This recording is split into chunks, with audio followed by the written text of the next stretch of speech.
right, good morning. Um, how you guys doing this morning? I hope everything is going well. I'm feeling good. It's Monday morning, and we are back to read The Atomic Power with God. I don't know why I gotta look at it every time. Oh my goodness, through fasting and prayer from Reverend Franklin Hall. And yeah, we're on chapter 8. And we just want to keep going. We're almost through with this book. I think there are 3 more chapters after chapter 8, which is kind of a long chapter, and then 9 and 10 I probably could read together, and then 11. So we are pressing on, moving forward. And I just want to say that I do this because I have joy in my heart. I love the Lord. I love people. And I want to be of service to God and to people. Um, and I hope that that is being conveyed here. I am full of love and happiness. And I hope all of you all are too. Okay? Um, Sometimes you wonder what's wrong in this world. And what's wrong is everybody is so wrapped up in themselves that they forget about the humanity of others. And we should never let that happen. Like sometimes we have to stop, gather ourselves, take a look internally, and say, what's wrong with me? Why am I so angry? Or why am I seeking to hurt people I don't know?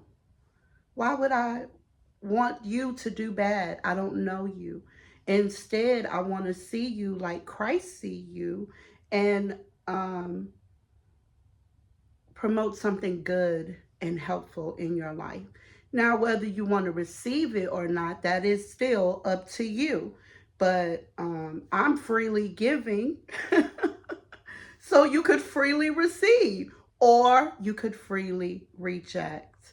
But meanness, anger, vitriol towards someone you don't know is completely senseless. Just seek your own peace and your own happiness. And if you're drawing your peace and your happiness from trying to hurt other people, something's wrong. Something's wrong with you. You need to do a heart check. Get yourself together. Okay, that's all I'm going to say about that. Let's go on. We're on chapter 8, fasting in relation to your physical body. Is fasting harmful to your physical body?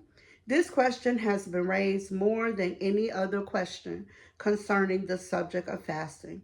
In the light of modern medical science, we can state with assurance that fasting is not in the least harmful.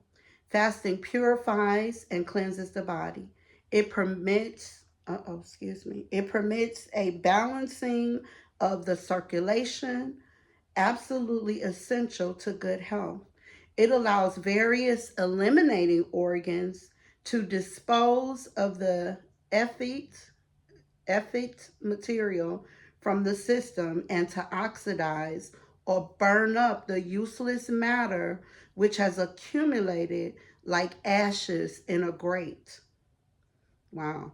When a fast is begun, the first things which are oxidized and eliminated are those useless materials floating about in the form of mal-assimilated food material, which sometimes choke the small blood vessels and congest the lymph vessels. In other words, the very things which we wish to eliminate from the system are those which nature actually disposes of first of all. Fasting is house cleaning of the body. The Holy Spirit then is given a clean temple in which to dwell. Cleanliness is also godliness. When assimilation stops, the process of elimination is greatly accelerated. We will show four methods used in this process. The four means used in house cleaning: the skin, through its millions of pores, is one channel through which much toxic waste is eliminated. Much more waste is removed through our pores during a fast than any other time. This is one reason Jesus said, "When thou fastest, wash thy face." It is also a good practice to bathe frequently to keep excreted material washed away and the pores open. Okay? The kidneys. Much water drinking is highly beneficial. It dilutes the urine, which constantly washes out the poisons that are poured into the kidney. Water drinking is a must during a fast. Drink at least 6 glasses of water daily, enough to satisfy thirst.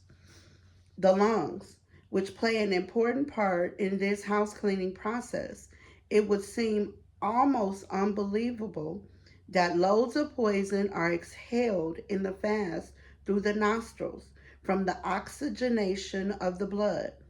The same amount of poison is released through the nostrils and lungs as through the kidneys, bowels, and skin. All persons smell alike during the first part of the fast, and a person familiar with fasting will recognize the odor of a brother or sister fasting. Instead of criticizing, will rejoice in his or her heart that his brother or sister is fulfilling some of the work of the Lord. If a person is praying and fasting as he should, the odor will not bother him.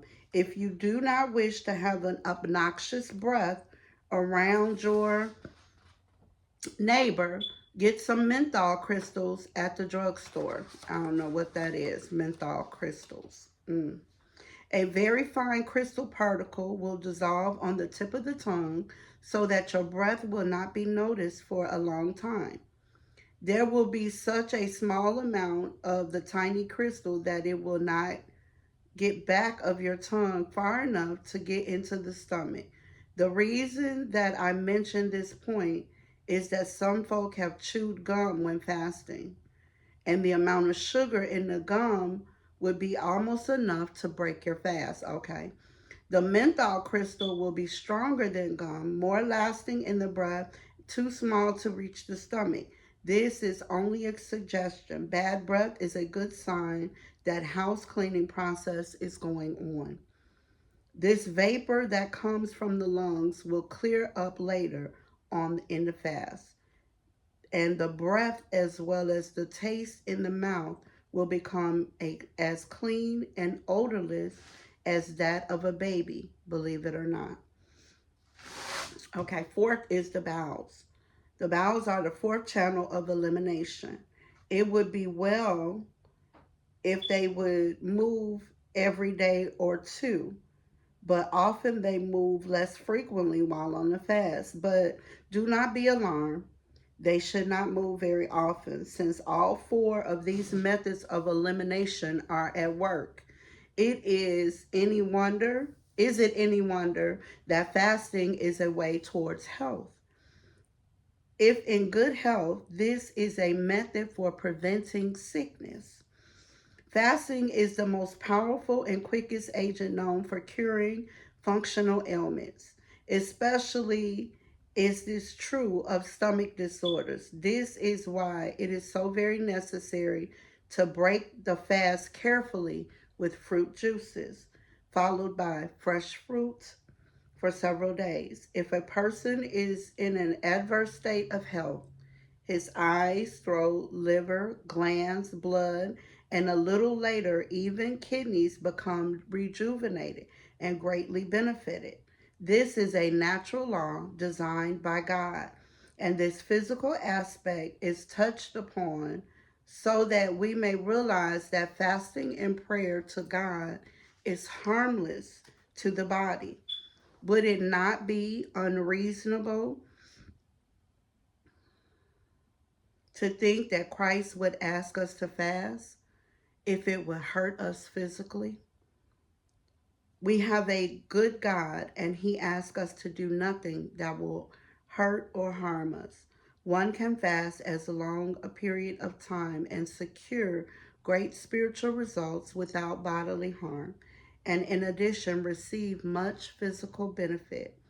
If one is afraid that he is harming himself and full of fear, he cannot obtain the best spiritual result from the fast. The Lord certainly does not want us to come to Him in fear, but rather in a spirit of trust. Fear is one thing that must absolutely be dismissed from the mind entirely. Is fasting starvation? Absolutely not. Fasting and starvation are two entirely different things. To illustrate, the complete fast begins at the time you omit one meal, and it ends after a large part of body weight is lost, usually when true hunger returns. Matthew 4 1 through 4. Let's go and read Matthew 4 1 through 4.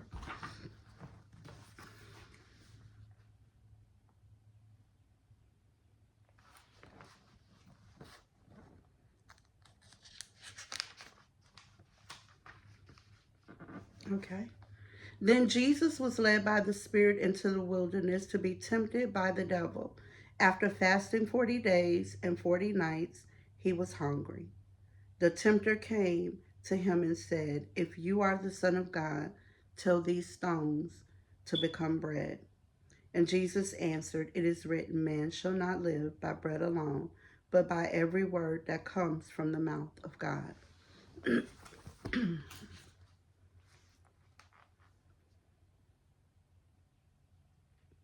It may last several weeks or longer. Jesus' fast lasted 40 days before true hunger returned. He was afterward and hungered. In his fast, he fasted naturally, just as you or I would. When a man has a keen appetite and is really hungry at the end of a long fast, as Jesus was, it is an indication of good health. Any physician will tell you that a man with a good appetite is in good health. At the end of a complete fast, hunger sets in. At this point, starvation begins. If a fast is continued after true hunger returns, it is when starvation had just begun. At the end of Jesus' fast, that the devil sought to take advantage of the hunger by tempting him. Satan fears to see God's children fast with prayer because it means his quicker defeat. Fasting is like dynamiting Satan. Starvation begins after most of the body weight is lost. It usually starts after true hunger returns, which is seldom less than 21 days and may be as long as 40 or even 60. Wow. It is difficult to state the exact time when starvation sets in. It varies with different individuals. Fat people can fast much longer than thin ones, as the body can continue for weeks living on the superfluous fat material. The end of starvation is death. Death occurs when an individual has continued a fast long after true hunger has returned, and usually long after starvation sets in. Some confusion exists here. When you hear someone died of starvation in a sea wrecked vessel in 2 or 3 days, there is some mistake. A person easily could get cold or become frightened to death in a few hours' time or a few days' time. but cannot possibly starve to death in such a short period of time if he has water to drink. He might also worry to death in a short time. A human being is like a vital electric plant that is so conducted that it is ordinarily supplied with power from the dynamo, but may run for considerable length of time on a battery current. For each of the millions of cells in the body is a cell similar to the most perfect cell of a storage battery. Fasting stops the dynamo and automatically turns the switch to the battery current, which is just as capable of sustaining life as the current from the dynamo. The physically healthy individual has more storage capacity than one with a weak constitution. If you're in Yao's physiology, so this is a scientist, I guess, we find longest case on record. The patient suffering from a gunshot wound in the abdomen lived 4 months without any food. He weighed his weight decreased from 159 to 60 pounds. Every function was almost dormant. Though thought was unimpaired, the brain was usually clear. This is always the case with anyone fasting. The brain was found to have suffered no loss in size. The percentage of decrease of different parts of the organism included other cases considered is given by Mr. Yao. Fat 97%, spleen 63%, muscle 30%, blood 17%, liver 56%, nerve center 0%. Note the 0% of decrease of the vital nerve centers, including the brain. Note particularly 97% fat consumed, showing that the body utilizes as food the surplus fat which can readily be spared without injuring the organism, right? Do not these striking percentages indicate the body is designed for fasting? That is so created that it can survive long foodless periods without injury. Are not these figures a wonderful proof of the divine wisdom in creating and designing a body prepared to meet and able to handle the exigency of long foodless periods? A human being cannot starve to death in several weeks of fasting if he has water. He can die if he worries to an extreme or becomes overly frightened, either with food and drink or without food and drink. One should not drink milk or coffee when fasting, for to do so is dieting and not fasting. Nothing at all should be drunk except water. It is purifying agent and is necessary to wash out the poisons from the system. Unless one's work is unusually heavy, it is not necessary to give up your job. If he is getting sufficient exercise and praying or work, he should regularly take exercise to assist the fast. It is easier to fast and very beneficial as well. The weakness leaves more readily and the fast gets underway more quickly. Exercise keeps the blood circulating. However, if we pray as we should, one will get all the action and exercise needed because real praying is hard work. This is what we need if we are to see great spiritual results. It is important to secure sufficient rest and sleep. If possible, take more rest when fasting than when not fasting. More rest may be required, although one does not seem to miss sleep as he would while eating. The Bible is ahead of science. The blood or life of the flesh is the last part of the body to be consumed after starvation sets in. It is at this point that a fast passes over into starvation. Credit is given to William Harvey for his great medical discovery of 1615 AD, the circulation of the blood. Life is blood, or the circulation of blood.